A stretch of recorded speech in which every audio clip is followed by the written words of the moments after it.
Hello my dear ones, आज इस video में मैं आपको सिखाने वाली हूँ 12 सीबीटी टेक्निक्स।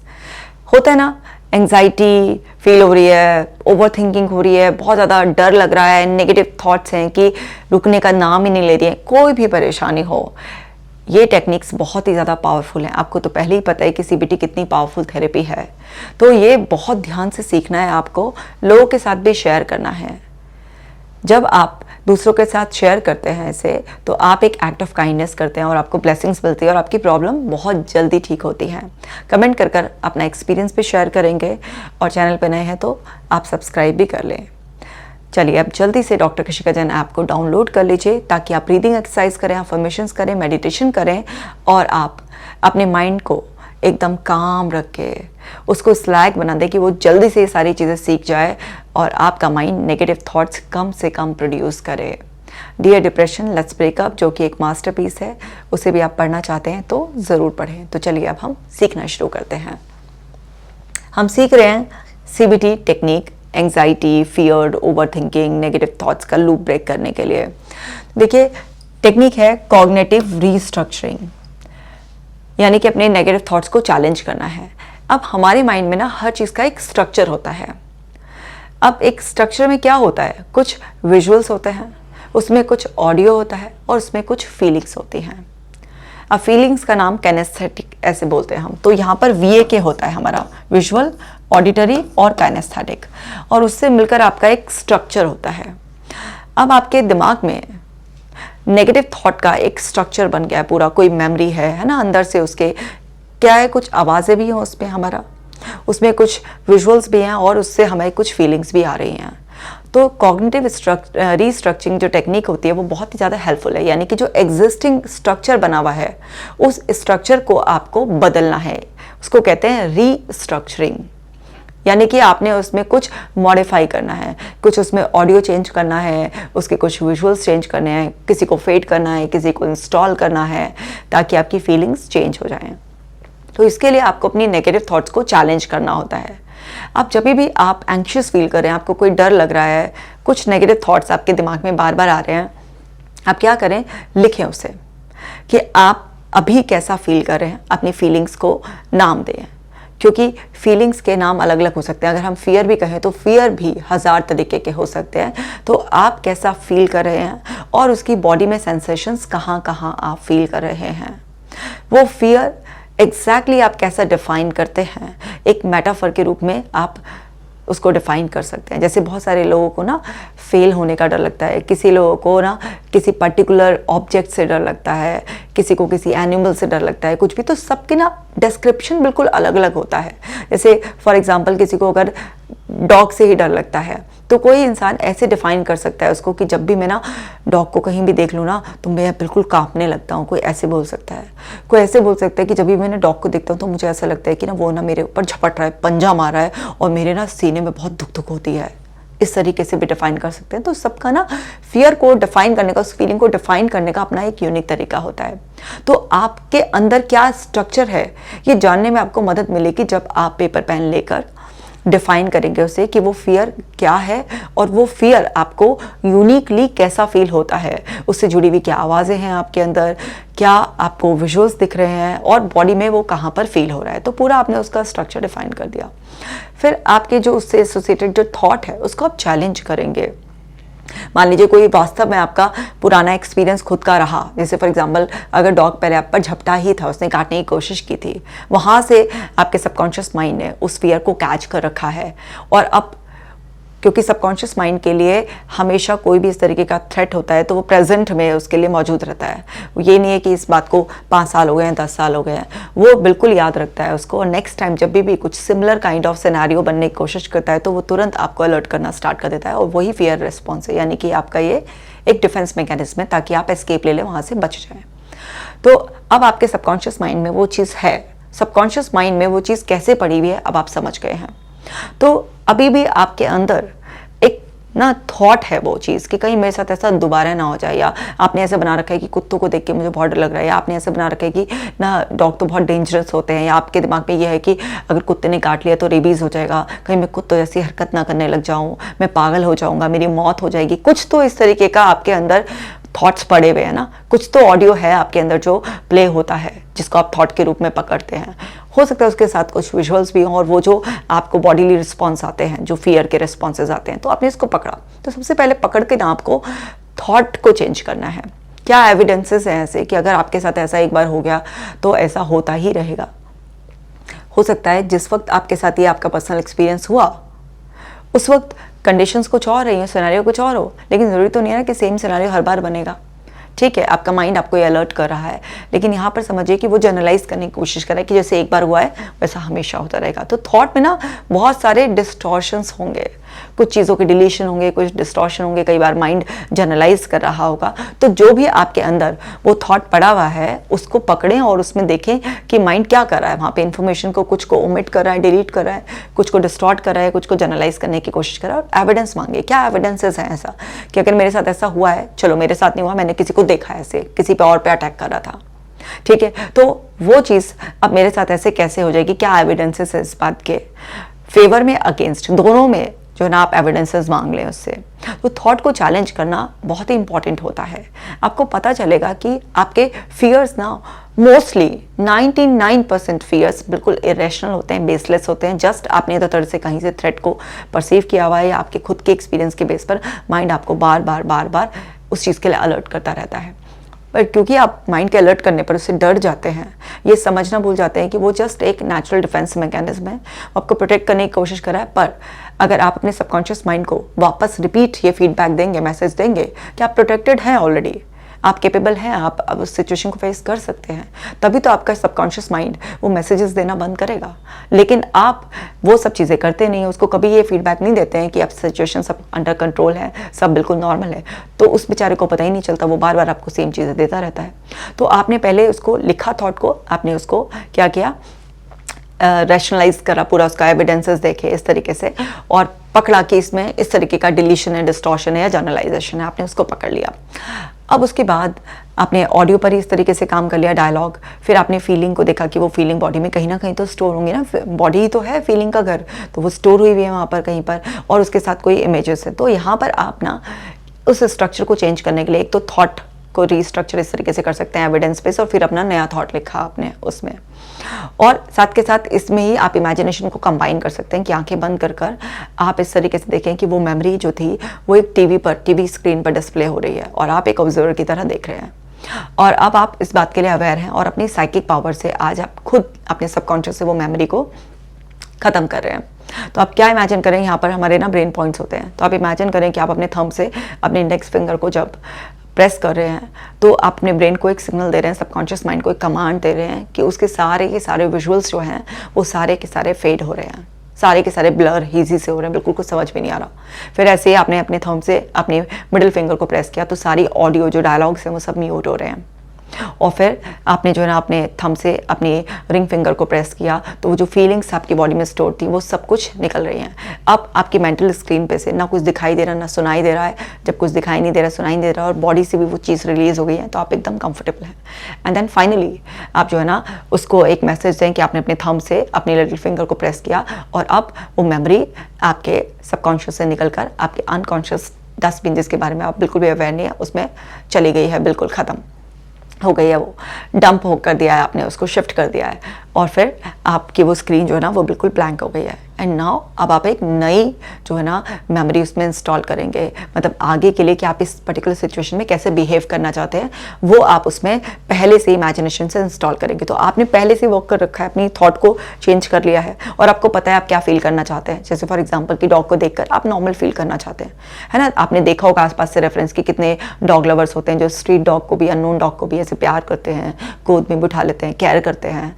और डॉग तो ऐसा पेट है ना कि घरों में होता है, तो वो कैसा आप फील करना चाहते हैं, भले ही आप इतना प्यार नहीं जताना चाहते, नॉर्मल तो फील करना चाहते हैं, तो जो भी आप फील करना चाहते हैं राइट, आपको पता है। अब आपको नया थॉट भी पता है और विजुअल्स आप आराम से क्रिएट कर सकते हैं। तो आप नई मेमोरी इंस्टॉल करें उसमें कि आप अपनी साइकिक पावर से वो चीज़ क्रिएट कर रहे हैं। तो अब आपने अपने राइट हैंड का इस्तेमाल डिलीशन के लिए किया था, तो आप अपने लेफ्ट हैंड का इस्तेमाल यानी कि दूसरे हाथ का कुछ इंस्टॉलेशन के लिए करें। अगर आपने डिलीशन के लिए लेफ्ट हैंड का किया था तो अब आप इंस्टॉलेशन के लिए राइट हैंड का करें, ऐसे ऑपोजिट कर लेना। तो अब आप ऐसे कि अपने जो है ना पावर्स का इस्तेमाल करके, साइकिक पावर का इस्तेमाल करें आप, तो आप ना उसमें थंब को जैसे इंडेक्स फिंगर से प्रेस कर रहे हैं तो आप ना उसमें पिक्चर्स बना रहे हैं, कैसे कि डॉग है ना, 2-3 तरीके के अलग अलग डॉग्स आप देख रहे हैं वहाँ पर, और आप अपने आप को देख रहे हैं कि आपके आसपास डॉग घूम रहा है। फिर आप उसमें ना आवाज़ डालें, तो फिर अपने थंब से अपने मिडल फिंगर को प्रेस करें कि डॉग के भौंकने की आवाज़ है वहाँ पर, ठीक है, और भी सराउंडिंग की आवाज़ इंस्टॉल करें वहाँ पर कि डॉग आपके आसपास घूम रहा है, आप देख रहे हैं उसमें, उसका मूवमेंट हो रहा है, उसकी आवाज़ भी आ रही है, आप एकदम काम कंफर्टेबल जैसा भी फील करना चाहते हैं आप वहाँ पर वो चीज़ सिनेरियो को क्रिएट करें अपने दिमाग में, आवाज़ इंस्टॉल करें। देन अपने थंब से रिंग फिंगर को प्रेस करके कि अब वो फीलिंग्स अपने अंदर की वो जो आप फील करना चाहते थे वो एक्चुअली आप बॉडी में फील कर रहे हैं। तो देखिए कहाँ कहाँ नोटिस करें फील हो रहा है उसको, और वो सब चीज़ें, और फिर उसको बहुत विविड और कलरफुल और बनाकर उसको बिल्कुल लाउड बनाकर अपने दिमाग में फिक्स करने के लिए आप अपने थंब से अपने जो लिटिल फिंगर है उसको प्रेस करें और उसको बहुत ही कलरफुल विविड एकदम से पूरा ऐसे बनाएं कि जैसे एक 3D व्यू होता है ना, आप उसमें ये फील कर रहे हैं बिल्कुल वैसे ही, और एकदम कंफर्टेबल फील कर रहे हैं। और फिर इंप्रेशन ले कि वो सारी की सारी मेमोरी अब आपके अंदर फिट हो गई है, और नेक्स्ट टाइम जब भी आप डॉग्स को देखेंगे, उनके आसपास होंगे, तो आप ऐसे ही फील करेंगे। तो ये अभी मैंने बता तो दिया 2 मिनट में ऐसे, लेकिन इसको करने में आपको 15-20 मिनट्स कम से कम लगेंगे। तो बहुत तसल्ली से इसको करना है इस तरह से। तो ये कॉग्निटिव रिस्ट्रक्चरिंग होती है, ये बहुत ही पावरफुल टेक्निक है। चलो अब नेक्स्ट टेक्निक सीख लेते हैं, बिहेवियरल एक्टिवेशन। क्या होता है इसका मतलब कि हम ना कभी भी एंग्जाइटी में होते हैं या फिर हम कोई भी फियर में होते हैं, तो हम क्या करते हैं उसमें ना अपने आप को बिहेवियर रेस्ट्रिक्ट कर देते हैं। तो बिहेवियरल एक्टिवेशन का मतलब है कि हम दोबारा से उस चीज़ को फेस करने के लिए अब तैयार हैं। तो सिंपली आपने जो जो एक्टिविटीज़ अब करनी बंद कर दी हैं उसकी लिस्ट बनाइए, या आप जो जो भी फील करना चाहते हैं उस फीलिंग को फील करने के लिए कौन कौन सी एक्टिविटीज़ ऐसी कर सकते हैं जो उस फीलिंग को ट्रिगर करेंगी। तो आप लिस्ट बनाएं, वो भी जो आपने अब करनी बंद कर दी हैं, और वो भी जो आपको पता है कि ये एक्टिविटी करेंगे तो एक सर्टेनिटी है कि ऐसी फीलिंग तो आती ही आती है, उसकी एक लिस्ट बनाएं और फिर एक एक करके उसको आप करना शुरू करें। जैसे अगर जो करनी बंद कर दी थी तो उसको करना शुरू करेंगे, या फियर की वजह से, एक तो होता है कि बहुत एंग्शियस फील कर रहे हैं, उसकी वजह से मूड भी लो हो गया, डिप्रेस भी फील कर रहे हैं साथ के साथ, अब मन नहीं कर रहा है, जो चीज़ें पहले मज़ा आती थी वो अब करते ही नहीं है, या फियर की वजह से हमने एस्केप लेना शुरू कर दिया है। जो भी पूरी एक लिस्ट बना लीजिए कि ये मुझे करना है, मेरी फीलिंग्स को दोबारा से वैसा ही फील करने के लिए, अच्छा जैसा मैं फील करना चाहती हूँ। तो आपने वो फीलिंग की लिस्ट बनाई और फिर उस फीलिंग को ट्रिगर करने वाली एक्टिविटीज़, कि भाई पहले तो आप कभी ऐसा फील करते होंगे ना, तो क्या किया करते थे जिसे आप करना बंद कर दिया। तो वो पूरी लिस्ट बनाकर बस आप एक एक एक्टिविटी करना स्टार्ट करें और नोट करें कि उस एक्टिविटी को जब आपने किया उसके बाद आपकी फीलिंग्स कैसे चेंज हुई। मूड में तो चेंज आएगा ही ना, आपकी मेंटल स्टेट तो चेंज होगी ना। तो जब आप ये ट्राई करते हैं तो तब आपको पता चलता है कि यस, जो भी आप एक्टिविटीज़ कर रहे हैं उसका आपको फ़ायदा मिल रहा है। लेकिन जब तक आप कोई एक्टिविटी करेंगे नहीं, सिर्फ और सिर्फ माइंड में सोचेंगे, माइंड में आपने सोचा, रीस्ट्रक्चर कर लिया, वो सब एक्सपीरियंस कर लिया, आपने अपने सबकॉन्शियस माइंड को एक पूरा का पूरा मैप दे दिया कि भाई कैसे आगे बढ़ना है, पर उसमें आगे बढ़ने के लिए तो एक्चुअल में बॉडी से एक्शन लेने ही पड़ेंगे। तो बिहेवियर एक्टिवेशन जो एक्टिविटी है उसमें आपकी बॉडी का और आपके एक्सपीरियंस के लिए ये है। तो बॉडी के इन्वॉल्वमेंट से जो एक्सपीरियंस आता है वो लॉन्ग लास्टिंग होता है, क्योंकि अल्टीमेटली हर एक्टिविटी के बाद हमको कोई एक अल्टीमेट फीलिंग चाहिए होती है। तो वो फीलिंग तभी आएगी जब आप इस बॉडी को मूव करेंगे, इसको इन्वॉल्व करेंगे, एक्सपीरियंस करेंगे। तो ऐसे ही आप पूरा लिस्ट बनाकर उसको करना शुरू करेंगे, तो उससे आपके अंदर वो फीलिंग्स जो आप फील करना चाहते हैं, जैसे एंग्शियस फील कर रहा है कोई, तो अब उसके ऑपोजिट कोई काम फील करना चाहता है, कोई सेफ फील करना चाहता है, कोई रिलैक्स फील करना चाहता है। तो सबके लिए एंग्शियस का ऑपोजिट कुछ और हो सकता है। तो वो जो फीलिंग आप फील करना चाहते हैं तो उसकी एक एक करके एक्टिविटीज आप करेंगे तो आपको बहुत अच्छा फील होगा। कई बार ऐसा होता है कि मन नहीं कर रहा होता, अरे मन को मारो गोली, मन के उससे थोड़ा ना चलता है, डिसिप्लिन डेवलप करना है। तो बिहेवियर एक्टिवेशन एक्टिविटी में क्या है, डिसिप्लिन डेवलप करना होता है आपको, कि करना है तो करना है। जब पता है कि ये एक्टिविटी करने से फीलिंग्स आई जाती हैं, सूनर और लेटर आएंगी ही आएंगी, तो हम उस चीज पर भरोसा करते हुए डिसिप्लिन डेवलप करते हैं। तो शुरुआत में जब आप करना शुरू करेंगे तो जरूरी नहीं है कि ये नेचुरल होगा आपके लिए, पर आपको थोड़ा सा अपने आप को पुश करना पड़ेगा। जब थोड़ा सा पुश करेंगे तो फिर तभी तो आपके लिए वो चीज़ नेचुरल हो जाएगी। तो ये टेक्निक भी बहुत ज़्यादा हेल्प करती है। और है एक्सपोजर थेरेपी ना, जो कि सीबीटी का एक पार्ट होती है। तो इसमें क्या है कि जो भी आपके एंग्जाइटी की वजह से आपके फियर्स डेवलप हो गए हैं, उस फियर की एक पूरी हिरार्की बना लीजिए। जो भी एंग्जाइटी प्रोड्यूसिंग सिचुएशन है उसकी पूरी एक हिरार्की बना लीजिए और उसको आप रेटिंग दे दीजिए 1 to 10। कुछ सिचुएशन ऐसी होती हैं जो कम थ्रेटनिंग, कम फेयरफुल लगती हैं, तो उसको 1, फिर 2 एंड सो ऑन, इस तरीके से नंबर देते हैं। और फिर ग्रेजुअली आप ना एक्सपोज करें उन सिचुएशन में, सेफ एनवायरनमेंट क्रिएट कर कर, किसी पार्टनर के साथ जिसको उस चीज़ का एक्सपीरियंस हो कि आपको संभाल लेगा। आपने कॉग्निटिव रिस्ट्रक्चरिंग करी हुई है ना, आपने उन एक्टिविटीज़ को करना स्टार्ट कर दिया है जो एक्टिविटीज़ आपको अच्छी फीलिंग देंगी, आपके अंदर हिम्मत बढ़ेगी। और जब आप रेडीनेस अंदर से फील करते हैं और ग्रेजुअली उस चीज़ को एक्सपोज करना स्टार्ट करते हैं, अपने फियर्स को, तो जैसे वो डॉग वाला एग्जांपल ले लेती हूँ मैं, कि आपने अब क्या करा कि डॉग को माइंड में सेट कर लिया, रिस्ट्रक्चर कर लिया। अब आप ना डॉग मान लीजिए आपसे थोड़ी दूरी पर है, आपने बहुत डिस्टेंस से देखा, वहाँ पर जाने की हिम्मत करी आपने और डॉग को देखना शुरू किया, कैसे वो टेल हिला रहा है, कैसे बैठ रहा है, कैसे जीभ निकाल रहा है, कुछ भी इस तरीके से करा। या आपने चलो शुरुआत में एकदम से बाहर भी नहीं जाके कर सके आप रोड पे जाके, तो आपने ना वीडियोस देखना स्टार्ट किया, उसके साथ कंफर्टेबल होना स्टार्ट किया, डॉग की फोटो ही अपने फ़ोन का वॉलपेपर लगा लिया आपने। तो इस तरीके से ग्रेजुअल एक्सपोजर्स आप कर कर धीरे धीरे आप देखेंगे कि आप फैमिलियर हो जाएंगे उसमें। तो एक्सपोजर हियरार्की सिंपल है कि अपने उसमें सारे फियर्स की लिस्ट बना लिया आपने, एंग्जाइटी प्रोड्यूसिंग उसकी लिस्ट बना लिया आपने सिचुएशंस की, और देन उसको रैंकिंग दे दी एंड देन ग्रेजुअली आपने उसको एक्सपोज करना स्टार्ट किया। तो इससे आपके अंदर सब कुछ बिल्कुल चेंज हो जाएगा और बहुत ही ज़्यादा हेल्प मिलती है आपको।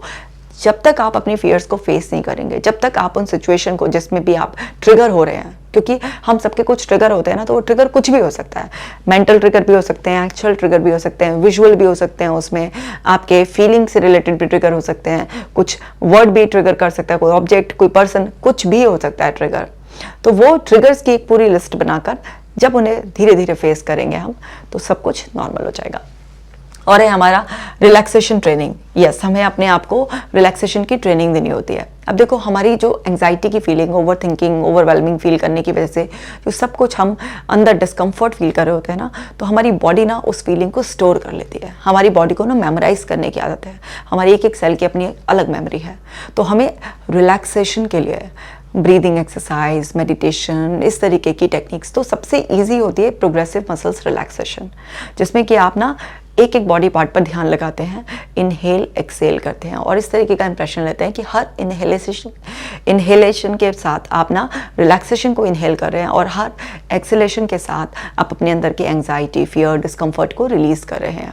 और इसके साथ आप ना कुछ मेंटल पिक्चर्स भी ऐड कर सकते हैं कि जैसे जब आप अंदर एनर्जी को खींच रहे हैं, इनहेल कर रहे हैं, तो आप कुछ भी गोल्डन, वाइट, पॉजिटिव एनर्जी को इस तरीके से फील कर सकते हैं कि वो इनहेल कर रहे हैं। एंड जब आप रिलीज कर रहे हैं तो उसको कोई भी ब्लैक, रेड, इस तरीके के कलर्स को देकर के आप ना उसको रिलीज कर रहे हैं और एनर्जी का पूरा आपके अंदर चैनलाइजेशन हो रहा है, ट्रांसफॉर्मेशन हो गया है और आप बहुत ही अच्छा महसूस करें। तो इससे बहुत अच्छी तरीके से आप रिलैक्स हो जाते हैं। मान लीजिए कोई भी डिस्कम्फर्ट है आपको बॉडी में, कहीं पर भी फील हो रहा है, तो उस पर्टिकुलर पार्ट पर आप जो है ना फोकस कर कर कि अब वो वहाँ से स्पेस क्लियर हो रहा है, सारा का सारा फीलिंग्स बाहर जा रही है एंड फिर उसमें आपकी ब्लेसिंग्स एंटर कर रही हैं। तो इस तरीके से आप कोई गॉड की फिगर को भी इमेजिन करके कि वो आपको ब्लेस कर रहे हैं और उनसे सीधा एनर्जी आपकी बॉडी में एंटर कर रही है, क्योंकि आपके सबकॉन्शियस माइंड को ना कोई इमेज चाहिए होती है उसकी, उसको लगता है कि हाँ इमेजिनेशन में ऐसा हुआ है तो ये हुआ है, तो वो वही फीलिंग्स जनरेट हो जाती हैं। तो अगर आप रिलैक्सेशन टेक्निक में कोई इमेजिनेशन भी ऐड कर लेते हैं, कोई विजुअल्स ऐड कर लेते हैं, तो वो ज़्यादा इफेक्टिव हो जाता है। तो इस तरीके से आप कर सकते हैं।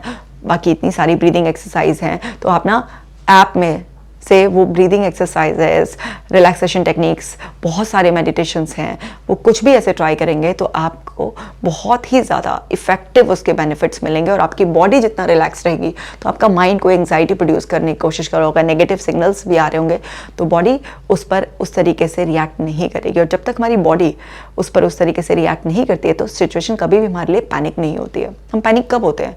जब हम उन सिम्टम्स को बॉडी पर बहुत ज़्यादा फील करने लग जाते हैं।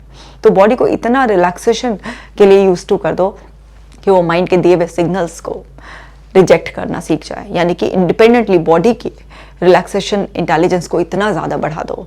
तो ये रिलैक्सेशन टेक्निक्स बहुत ही ज़्यादा आपको हेल्प करती हैं। आप देखो ना, जब भी आप बहुत रिलैक्स्ड जोन में होते हो तो आसपास कुछ नेगेटिव हो भी रहा होता है, आपको कहाँ बॉदरेशन होती है? नहीं होती है।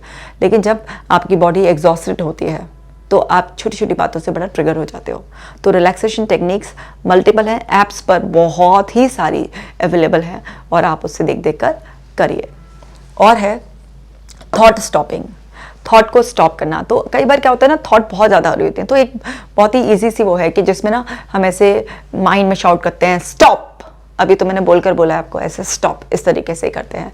कुछ लोग ना इस तरीके से भी करते हैं, स्टॉप ऐसे भी कर लेते हैं, स्टॉप मतलब बोलना माइंड में, क्योंकि अगर आप आसपास ऐसे बोलोगे तो लोग देखेंगे क्या हो रहा है क्या हो रहा है, तो आप माइंड में बोलेंगे ऐसे, लेकिन इस तरीके से भी कर सकते हैं। कुछ लोग रबर बैंड पहन के रखते हैं और रबर बैंड को इस तरीके से खींच के इस तरीके से छोड़ते हैं तो हल्का सा लगता है, लेकिन उससे भी वो लूप पैटर्न इंटरप्ट हो जाता है। तो ये जो थॉट स्टॉपिंग है ये पैटर्न इंटरप्शन टेक्निक होती है कि आपने पैटर्न इंटरप्ट कर दिया, या बहुत ज़्यादा आपको थॉट्स आ रही है ना, उस टाइम पर आप सडनली उठे और अपनी बॉडी को आपने एकदम से स्ट्रेच किया और आप ना डांस करने लगे इस तरीके से कुछ भी, तो ये सब क्या है, पैटर्न इंटरप्शन। मतलब कि कुछ और चल रहा था आपके माइंड में और बॉडी से आपने एकदम से कुछ और कर दिया, तो ये पैटर्न को इंटरप्ट करता है। ये थॉट स्टॉपिंग टेक्निक होती है ना, जैसे रिवर्स काउंटिंग भी 10 से लेकर 0 तक आप कर रहे हैं, तो ये सब क्या है, पैटर्न इंटरप्शन टेक्निक होती है। तो बहुत ही फेमस और कॉमन टेक्निक्स यही है, स्टॉप की हो गई, ठीक है, ऐसे क्लैप की हो गई, ऐसे आपने चुटकी बजाई, या आपने एकदम से बॉडी से कुछ डिफरेंटली मूव करना स्टार्ट कर दिया, या आपने आइस क्यूब एकदम से होल्ड कर लिया अपने हाथों में, या कुछ भी ऐसे खट्टा दिखा आपने मुंह में रख लिया। लेकिन हर वक्त आपके पास कुछ खट्टा दिखाया आइस क्यूब्स वगैरह नहीं हो सकती है, तो जो आप बिना किसी एक्सटर्नल मटेरियल के बॉडी से कर सकते हैं वो ज़्यादा इफेक्टिव होती है और कहीं पर भी यूज़ की जा सकती है। तो इस तरीके से आप थॉट स्टॉप टेक्निक को इस्तेमाल कर सकते हैं। ये एकदम से आपका पैटर्न इंटरप्ट कर देती हैं, पर ऐसा नहीं है कि ये एकदम से आपकी वो प्रॉब्लम सॉल्व कर देंगी, लेकिन हाँ एकदम इंस्टेंट जो रिलीफ चाहिए होता है वो ज़रूर मिल जाता है। और फिर अपने मेन इशू पर, रूट कॉज से आप काम ज़रूर कीजिए। और है आपकी एक्टिविटी शेड्यूलिंग एंड प्लानिंग। तो आपके पास ना अपने डे का एक शेड्यूल होना चाहिए और आपको प्रॉपर प्लान करना चाहिए। जो लोग भी पूरा प्लानिंग से नहीं चलते हैं और पूरा एक शेड्यूल नहीं बनाकर चलते हैं, तो वो अक्सर ओवरवेलम फील करते हैं और फिर ऐसे लोगों को ओवर थिंकिंग होती है, एंग्जाइटी होती है। क्यों? क्योंकि उनके जो इंपॉर्टेंट काम होते हैं वो कई बार छूट जाते हैं, वो ऐसे कामों में एंगेज हो जाते हैं जो इतने इंपॉर्टेंट नहीं थे। तो अगर आप एक स्ट्रक्चर्ड वे में प्रॉपर शेड्यूल फॉलो करते हैं, पूरा अच्छी तरीके से डिटेल में प्लानिंग करते हैं, तो इससे आपको आती है क्लैरिटी। आप ओवरवेलम फील नहीं करते, आपको आपकी प्रायोरिटीज पता होती हैं, इससे आपको एंग्जाइटी नहीं होती है। और ज़रूरी नहीं कि हर एक्टिविटी आपकी बिल्कुल एग्जैक्ट प्लान के अकॉर्डिंग हो, बट मोस्टली हो जाती हैं। ज़रूरी नहीं है कि हर एक्टिविटी का डिज़ायर्ड आउटकम आपको मिले, पर प्लानिंग करने से पॉसिबिलिटी बढ़ जाती है कि आपको मैक्सिमम आउटपुट वही मिलेगा जो आप चाह रहे थे।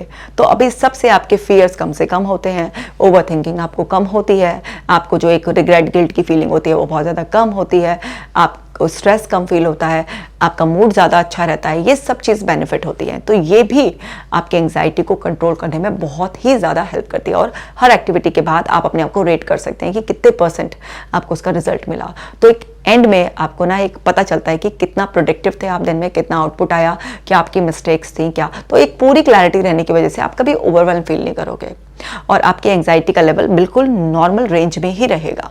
तो ये भी बहुत इफेक्टिव है। आगे सीखते हैं। 7th एक्टिविटी है सेल्फ मॉनिटरिंग, थॉट और इमोशंस का ट्रैकिंग। अब अगर आपका एंग्जाइटी की प्रॉब्लम है, ओवर थिंकिंग में रहता है, मूड थोड़ा सा डिस्टर्ब रहता है, तो आप ना ये ट्रैकिंग ज़रूर करें। हर 2 घंटे बाद अपने इमोशंस को लिखें कि पिछले 2 घंटे में आप कैसा फील कर रहे थे। अच्छा, वो जो आप फील कर रहे थे तो क्यों फील कर रहे थे, क्या चल रहा था आपके दिमाग में। तो इमोशन और थॉट्स का लॉग मेंटेन करना बहुत ही ज़्यादा हेल्पफुल होता है। एंड ऑफ द डे जब आप देखेंगे कि अच्छा दिन में कई बार मैंने एंग्शियस फील किया, सैड फील किया, इरिटेटेड फील किया, फ्रस्ट्रेशन थी मेरे अंदर, ठीक है, कुछ भी जो भी था, रिपीटेड इमोशन आप क्या फील कर रहे हैं और उसको ट्रिगर करने वाला क्या थॉट है या क्या इवेंट उसके लिए रिस्पॉन्सिबल है, या आपको लग रहा है कि कोई पर्सन उसके लिए रिस्पॉन्सिबल है। तो आपको समझ में आएगा कि आपका जो व्यू है अपनी फीलिंग्स के लिए वो एक्सटर्नल है, कि जैसे आपको कोई पर्सन ट्रिगर कर रहा है, कोई इवेंट ट्रिगर कर रहा है, बट इवेंचुअली ऐसा होता नहीं है। सब कुछ अंदर से बाहर की तरफ होता है ना, कि अगर आप अपने वो जो पैटर्न को देखेंगे तो वो आपका पुराना पैटर्न होता है, लेकिन हम ये सोचते हैं कि कोई और है आकर वो मुझे ऐसा ट्रिगर कर देता है। नहीं भाई, अब अगर आपके अंदर बारूद नहीं है तो बाहर से कोई कितनी भी चिंगारी लगाए कभी ब्लास्ट होगा ही नहीं। तो आपके अंदर ही वो इंटरनल वीकनेस होती है, आपके अंदर वो एक इमोशन को फील करने का एक पैटर्न फिक्स हो गया होता है और आपको लग रहा होता है कि बाहर की चीज़ें रिस्पॉन्सिबल हैं। तो ये ट्रैकिंग करने से एक तो आपको अपना रिपीटेड इमोशन पता चलता है, एंड प्लस उसके पीछे का आपका थॉट प्रोसेस क्या है इसका पता चलता है कि आप रिस्पॉन्सिबिलिटी ले रहे हैं या रिस्पॉन्सिबिलिटी लेने के बजाय आप ब्लेमिंग में हैं। क्या चीज़ें हैं जिसको आप अपना बिलीफ बनाकर बैठ गए हैं कि ये करने से तो ऐसा ऐसा हो जाता है। तो वो पूरी ट्रैकिंग ना बहुत हेल्प करती है। तो ये आपको बहुत ही डीप अंडरस्टैंडिंग देती है आपके इश्यूज़ के बारे में, एंड फिर पूरा क्लियर मैप भी आप यहीं से बना सकते हैं कि मुझे कौन से इमोशन को पकड़कर उस पर काम करना है और उसका ऑपोजिट इमोशन मुझे क्या फील करना है, और उसके लिए मुझे अपना थॉट को चेंज करना है। तो आपको चैलेंज करके रिस्ट्रक्चर करना होता है उसको, एंड क्या ऐसी एक्टिविटीज़ करनी है। तो पूरी प्लानिंग बन जाती है। तो ये एक्टिविटी केवल ट्रैक नहीं करती, केवल आपको कॉज तक नहीं पहुँचाती, ये आगे के लिए आपको गाइड भी करती है कि अब क्या चेंज करना है। तो ये भी बहुत ही इफेक्टिव टेक्निक है। और है आपकी प्रॉब्लम सॉल्विंग स्किल्स, ये बहुत ही इफेक्टिव है। डेडिकेटेड वीडियो भी है इस पे पहले से। तो इसमें क्या है कि आपको कोई भी प्रॉब्लम आ रही है, आ सकती है, डिफाइन करो कॉजेस, ये प्रॉब्लम का सोर्स क्या है, किस कारणों से क्या है, ये सब आपने लिखा। फिर अच्छा इसके क्या पॉसिबल सोल्यूशन है, 3 4 5 रैंडम जो भी आ रहा है लिख दो। जरूरी नहीं कि फर्स्ट सोल्यूशन जो आएगा वही बहुत बढ़िया होगा, लिख दो 3 4 5 जितने भी लग रहे हैं सोल्यूशन। फिर देखो हर एक इंडिविजुअल सोल्यूशन का क्या पॉजिटिव है क्या नेगेटिव है। तो प्रोज एंड कॉन्स लिखो पूरी अच्छी तरीके से। अच्छा ये बेस्ट सोल्यूशन लग रहा है, लेकिन क्या मेरी सिचुएशन के लिए बेस्ट है? ये बेस्ट हो सकता है, लेकिन क्या मेरे रिसोर्सेज के अकॉर्डिंग, जो मेरे पास हेल्प है, जो भी मेरा करंट सिनेरियो उसके अकॉर्डिंग मेरे को क्या सूट करेगा? क्योंकि आपके लिए क्या बेस्ट है वो इंपॉर्टेंट है, क्या बेस्ट है वो नहीं, आपके लिए क्या बेस्ट है वो इंपॉर्टेंट है। तो पूरा प्रोज एंड कॉन्स देकर उसका शॉर्ट टर्म इफेक्ट है, लॉन्ग टर्म में भी हेल्प करेगा, ठीक है, उससे आपकी इकोलॉजी आसपास के और लोगों पर क्या इफेक्ट पड़ेगा, वो सब चीज़ें पूरी वर्किंग कर कर आप जब पूरा का पूरा एक क्लियर बना लेते हो तो आपको ना पिक करने में बहुत आसानी हो जाती है कि अच्छा सारी तरीके से नाप लिया, जांच लिया, ये सोल्यूशन मेरे लिए बेस्ट काम करेगा। और बस आंख मीच के वो सोल्यूशन जब आप अप्लाई करना स्टार्ट कर देते हो तो आप महसूस करते हो कि आपको जो एंग्जाइटी हो रही थी, जो फियर लग रहा था, जो परेशानी हो रही थी, पैनिक से हो रहे थे आप, एकदम से वो सब चीज़ें रिलीज हो जाएंगी, क्योंकि ब्रेन को अपना सोल्यूशन मिल गया। और जैसे ही इस ब्रेन को पता चला हो रे भाई सब कुछ ठीक है, सेफ्टी है, सब है, शांत हो जाएगा, बिल्कुल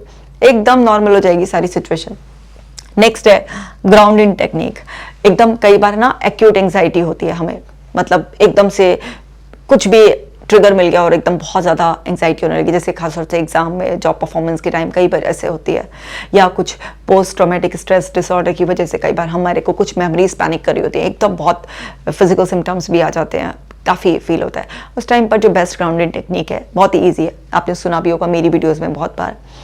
इसमें कोई भी 5 चीज़ें आसपास सराउंडिंग में क्या है उसको नोटिस करना शुरू कर दो कि भाई यहाँ फैन लग रहा है, एसी लग रहा है, यहाँ पर प्लांट रखा है, कुछ भी आपको देखो, टेबल है, चेयर है, कुछ भी 5 रैंडम चीज़ें, कोई भी 4 साउंड आप सुन लो वहाँ पर, कोई भी 3 चीज़ें आप फील कर सकते हो तो उसको फील करो, है ना, कोई भी 2 चीज़ें स्मेल कर सकते हो, कोई एक चीज़ टेस्ट कर सकते हो, उस तरीके से। और ये ज़रूरी नहीं कि इसी सीक्वेंस में करना है, आप 5 चीज़ें सुन भी सकते हो, 4 चीज़ें देख भी सकते हो, मतलब 5 सेंसेस को इन्वॉल्व करना। आपकी 5 सेंसेस अलग अलग है ना, देखने की, सुनने की, फील करने की, टेस्ट करने की, टच करने की। तो इससे क्या होता है, प्रेजेंट मोमेंट में आप आ जाते हो, अरे भाई मैं सेफ ही तो हूँ, सब कुछ बिल्कुल नॉर्मल है। तो ये ग्राउंडिंग टेक्निक बहुत ही ईजी और बेस्ट है। नेक्स्ट देखते हैं। नेक्स्ट है आपकी माइंडफुलनेस एंड मेडिटेशन। करना ही है माइंडफुलनेस और मेडिटेशन, तो आपकी ज़िंदगी का हिस्सा होना चाहिए। अब देखिए ना, जब भी आप माइंडफुलनेस मेडिटेशन जो है ना प्रैक्टिस करते हैं किसी भी तरीके से, कोई भी, बहुत सारी फॉर्म होती हैं इसकी। माइंडफुलनेस ऐसे भी प्रैक्टिस कर सकते हैं कि भाई आप जब खाना खा रहे हैं सिर्फ खाना ही खा रहे हैं, किसी इंसान से बात कर रहे हैं सिर्फ उसी पर ध्यान देकर बात कर रहे हैं, इवन कोई टीवी शो भी एंजॉय कर रहे हैं तो सिर्फ टीवी शो में ही है, एक बार में एक एक्टिविटी करना, यानी कि प्रेजेंट मोमेंट से कनेक्टेड रहना डीपली, यही माइंडफुलनेस है। लेकिन इसके विपरीत हम क्या करते हैं, माइंड को फुल रखते हैं 100 अनरिलेटेड चीज़ों से, वो नहीं होना है। मेडिटेशन ऐप पर इतने सारे अवेलेबल हैं, स्पेशली माइंडफुलनेस मेडिटेशन भी अवेलेबल है, एंजाइटी रिलीज मेडिटेशन भी अवेलेबल है, कॉन्फिडेंस गेन करने के लिए भी मेडिटेशन अवेलेबल है। एंजाइटी की वजह से अगर आपको कोई फियर आ गए हैं उसको रिलीज करने के लिए भी मेडिटेशन अवेलेबल है, अगर आपकी नींद डिस्टर्ब हो गई है तो उसके लिए भी मेडिटेशन अवेलेबल है। गाइडेड मेडिटेशन सबसे ज़्यादा ईजी होते हैं फॉलो करने के लिए, क्योंकि उसमें आपको कोई कमांड सुन सुनकर उस चीज़ को इमेजिन करना होता है, फील करना होता है, यानी कि कोई है आपके साथ जो आपके माइंड को रीप्रोग्राम करने के लिए कुछ स्पेसिफिक कमांड दे रहा है। तो सरेंडर के भाव से जब आप उन कमांड्स को फॉलो कर कर सब करते हैं तो आपके सबकॉन्शियस माइंड में वो स्ट्रक्चर्स चेंज हो जाते हैं, आपकी फीलिंग चेंज हो जाती है, आप पूरी तरीके से बदल जाते हैं। तो बहुत ही ज़्यादा यूज़फुल है ये, और आपको डेली करना है। जिस तरीके से हम खाना रोज़ाना खाते हैं, है ना, कुछ चीज़ ऐसी है ना जो हम रोज़ाना करते हैं। देखिए शरीर से सीख लीजिए, शरीर भी अपने आप को रोज़ साफ करता है, कुदरत का नियम है ये कि अगर कुछ डालोगे तो कुछ निकालना भी होगा। तो आप कुदरत के उस मैसेज को पकड़ो। माइंड में इतनी इन्फॉर्मेशन डालते हैं और मतलब सैडली कचरा ज़्यादा डाल रहे हैं आजकल, तो क्या निकालोगे नहीं क्या? मेडिटेशन निकालने का प्रोसेस है कि जो भी अनहेल्पफुल है, यूजलेस है, अरे भाई उस गार्बेज को निकालो, बाहर फेंको। तो ये बहुत ही ज़्यादा इंपॉर्टेंट है। और देखिए कॉग्निटिव डिफ्यूजन में जहाँ पर आप अवेयर हैं कि आप थॉट नहीं हैं, थॉट जस्ट मेंटल इवेंट है। जो भी इंफॉर्मेशन आप डालते हैं, आपका थॉट, आपका इमोशन, वो उसका प्रोडक्ट है कि आपको आउटपुट मिला है ये। तो जहाँ पर आप थॉट को अपने आप से अटैच कर लेते हैं, खुद मानने लग जाते हैं, बहुत गलती है। तो कॉग्निटिव डिफ्यूजन की टेक्निक ये है कि आप ना थॉट को ऐसे मान सकते हो कि आसमान में चलते हुए बादल पास हो रहे हैं इस तरीके से, या पक्षी ऐसे मान सकते हो, या आप ऐसे मान सकते हो कि पानी में बहता हुआ एक पत्ता, ठीक है, किसी भी तरीके से आप ऐसे मान सकते हो। तो आप यानी कि थॉट्स को अपने से अलग कर रहे हो। आप थॉट्स को बबल्स की तरह भी देख सकते हो कि जैसे बबल्स उठे खत्म हुए, उठे खत्म हुए, है ना। बबल्स की लाइफ कितनी होती है? सेकंड की भी नहीं होती, ऐसे ना होते रहते हैं, बनते रहते हैं और ख़त्म होते रहते हैं। 70 से 80 हज़ार थॉट आती हैं। तो थॉट्स को आप इस तरीके से भी देख सकते हो। थॉट्स को कैसे भी देख सकते हो आप, मतलब अपने आप से बिल्कुल डिटैच रखना है कि आप थॉट नहीं हो। अगर आप चाहते हो कि आपके अंदर क्वालिटी थॉट आए, आपको हेल्प करने के थॉट आए, तो इन्फॉर्मेशन को यानी कि सोर्स को करेक्ट करो, उस थॉट के पीछे मत पड़ो। इंफॉर्मेशन जो फीड कर रहे हो, इनपुट की क्वालिटी को बेटर कर लो, आउटपुट अपने आप ही सही आएगा। आपका माइंड तो क्या है, प्रोसेसिंग करता है। अब आप इनपुट ही घटिया डालोगे तो आउटपुट कैसे बढ़िया निकल कर आएगा? नहीं आ सकता। तो आप इनपुट पर ध्यान दो। जिस तरीके के थॉट्स नहीं चाहते आप, तो उस तरीके का इनपुट देना बंद कर दो। आप देखो, जो भी आप टीवी प्रोग्राम देखते हो, वीडियोस देखते हो, इधर उधर से कुछ भी सुनते हो, लोगों से बात करते हो, जिस एनवायरनमेंट में रहते हो, वो इन्फॉर्मेशन अंदर जाती है और माइंड उसी के बेसिस पर ही तो थॉट बनाना शुरू कर देता है आपको। तो आप इनपुट को चेंज करो और आउटपुट अपने आप ही सुधर जाएगा। और लेकिन अच्छे थॉट से भी आपको अटैच नहीं करना है। मैं ये नहीं कह रही हूँ कि अच्छे थॉट से तो अटैच हो जाना और बुरे थॉट से ये डिफ्यूजन टेक्निक यूज़ करना, तब भी थॉट ही है, थॉट आप नहीं हो। तो आपको समझना है कि मेरे मन में आने वाला विचार मुझसे अलग है। मैं कौन हूँ? मैं ये जानने वाला कि हाँ, मेरे माइंड ने ये क्वालिटी या ये पुअर जो है ना प्रोडक्शन किया है, उसको समझने वाला, जानने वाला और उसको क्वालिटी कंट्रोल करने वाला मैं हूँ। कि अच्छा, मेरा दिमाग इस टाइम ठीक तरीके से काम नहीं कर रहा है, तो मुझे इन्फॉर्मेशन चेंज करनी होगी। तो आप मालिक हैं, आप वो फैक्ट्री थोड़े ना है, आप वो मशीनें थोड़े ना है अंदर की, आपको प्रोडक्शन जो हो रहा है वो प्रोडक्ट वो थोड़ी ना है, आप मालिक है। तो बिल्कुल ऐसे ये दिमाग की फैक्ट्री है। तो आप क्या है? उसके मालिक हैं, जिसके पास पावर है, अथॉरिटी है। बिल्कुल इस तरीके से जब मालिक की तरह से बिहेव करेंगे, तभी इन थॉट से पीछा छूटेगा आपका। Positive self talk and affirmations बहुत ही इंपॉर्टेंट है। पता है आपको, सबसे ज़्यादा हम किससे बात करते हैं? खुद से बात करते हैं। और अपने आप से हम सबसे ज़्यादा बेकार बात करते हैं। दूसरों से फिर भी तहजीब से, तमीज़ से बात कर लेते हैं। अपने आप से बहुत ज़्यादा कम रिस्पेक्ट से बात करते हैं, नेगेटिव बातें करते रहते हैं। ऐसा बहुत लोग करते हैं, इसीलिए परेशानी इतनी बढ़ रही है। अगर नहीं करते लोग तो परेशानी क्यों बढ़ती? सबसे ज़्यादा तहजीब से मोस्ट इंपॉर्टेंट पर्सन आप ही हैं प्लैनेट पर। बड़े तहजीब, कायदे से, इज्जत से अपने आप से बात कीजिए और अपने आप को अच्छा फील कराइए, अप्रिशिएट कीजिए। कुछ कमी भी हो जाए, गलती भी हो जाए, तो जो अच्छा किया है उसके लिए अप्रिशिएट कीजिए और आगे के लिए बताइए तुम्हारा एरिया ऑफ इम्प्रूवमेंट है और अच्छा करना है, बेटर होना है और तुम धीरे धीरे इवॉल्व हो रहे हो। अपने आप को अप्रिशिएट करना है। अफर्मेशंस क्या है? वही एक पॉजिटिव सेल्फ टॉक के लिए आप एक पॉजिटिव स्टेटमेंट लिखते हैं प्रेजेंट टेंस में, सारे पॉजिटिव वर्ड्स का इस्तेमाल करके। ऐप पर बहुत सारी अफर्मेशंस हैं, ठीक है, उसको भी आप रेडीमेड यूज़ कर सकते हैं, अपनी कस्टमाइज भी लिख सकते हैं। अफर्मेशंस पे डेडिकेटेड वीडियो है कि कैसे पॉजिटिव सेल्फ टॉक और अफर्मेशंस लिखनी होती है, वो भी देख लेना। मैं बोल दूँगी अपनी टीम को कि वो लिंक लगा देंगे। जब आप पॉजिटिवली अपने आप को प्रोग्राम करते हैं, क्या कर रहे हैं आप? इनपुट डाल रहे हैं सेल्फ टॉक के ज़रिए। तो आप जब इनपुट सही डालेंगे बार बार, तो आपका माइंड सही प्रोसेस करेगा, तो फिर ऑटो सजेशन भी बिल्कुल बढ़िया आएंगे। लेकिन अगर आप बोल रहे हो, ऊपर से पॉजिटिव अफर्मेशन दे रहे हैं और अंदर लिए बैठे हैं कचरा, आपने फियर्स को, अपने सड़े गले बिलीफ को छोड़ा नहीं है, अंदर बहुत सारी चीज़ें होल्ड कर कर बैठे हुए हैं, कैसे काम बनेगा? तो पॉजिटिव सेल्फ टॉक और अफर्मेशन तब काम करेंगे जब आपके वैल्यूज़ एंड बिलीव्स में क्लैरिटी होगी। उसके लिए मैं एक सेपरेट वीडियो बना दूंगी, पर इतना तो करना शुरू कीजिए। तो ये थी CBT की 12 टेक्निक्स जो कि बहुत ही ज़्यादा हेल्पफुल हैं। सारी की सारी हेल्पफुल है, ये कहना मुश्किल है कि कौन सी ज़्यादा अच्छी और कौन सी कम है। सारी की सारी भी इस्तेमाल करो, अलग अलग जहाँ पर जो काम आ जाए उसको इस्तेमाल करो। और माय डियर वंस, इसको शेयर ज़रूर करो ताकि सभी लोगों का भला और घर बैठे आप लोग ठीक हो जाएं, हंसते रहें, मुस्कुराते रहें और कमेंट कर अपना प्यार मुझे ज़रूर देना। मिलती हूँ नेक्स्ट वीडियो में, खास ख्याल रखना।